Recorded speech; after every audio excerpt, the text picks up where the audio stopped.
मध्य Bharat times Urdu और महानामा अल्फाज हिंद की पेशकश कहानियों के किनारे। इशार। बरामदे में अब्बा जी ने चाय का कप टेबल पर रखा ही था कि अम्मी जान ने पान का बीड़ा उनके हाथों में थमा दिया। अब्बा जी ने पान का एक फोल्ड और किया और आहिस्ता से मुंह में रख लिया। तभी अम्मी ने साड़ी का पल्लो ठीक करते हुए अब्बा जी से कहा, ये इकबाल को बीएससी की एग्जाम फीस भरनी है। अब्बा जी गहरी सोच में डूब गए। उन्होंने कहा, कितनी फीस है और कब तक भरनी है? अम्मी ने कहा, 150 रुपये और शायद कल की आखिरी तारीख है। अब्बा जी उन दिनों सख्त माली परेशानी में मुब्तला थे। काफी दिनों से कोई मुकदमा भी नहीं मिला था और जिन लोगों के केस उनके पास थे वो फीस देने में भी आनाकानी कर रहे थे, इसलिए वो फिक्रमंद थे। अम्मी अभी बरामदे से लौटने ही वाली थी कि अब्बा जी ने टेबल पर रखा अखबार उठाया और साथ ही कहा, अरे सुनो, ये तुम्हारे कान की बाली कितने की बिक जाएगी? अम्मी ने अपने कानों की सोने की बाली को हाथ से टटोला और कहा, मुझे क्या पता।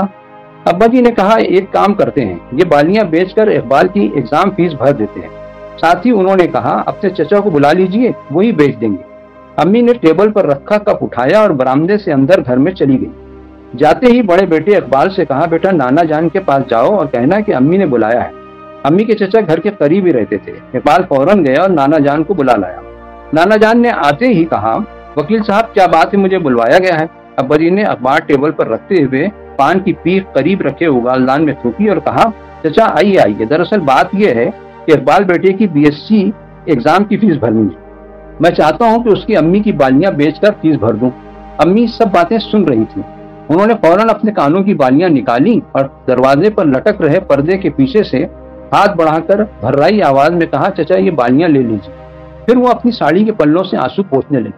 अपने कानों को अपने दोनों हाथों से टटोलने लगी। फिर उनके दिल में ख्याल आया, चलो एक अच्छे मकसद के लिए उनकी सोने की बालियां काम आ ही जाएगी। ये ख्याल आते ही उन्होंने तवानाई महसूस की।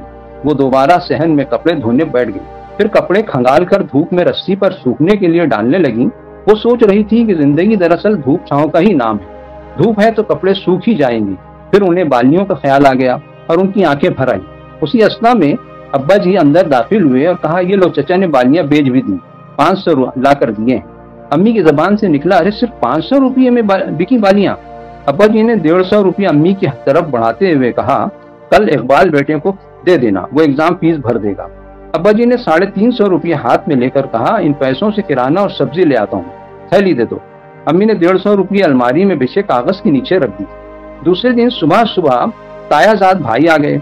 अब्बा जी बरामदे में बैठे अखबार पढ़ रहे थे कि उनकी नजर यूं ही उन पर पड़ी तो उन्होंने बरजस्ता कहा, क्यों बेटा सुबह सुबह आ गए, खैरियत तो है?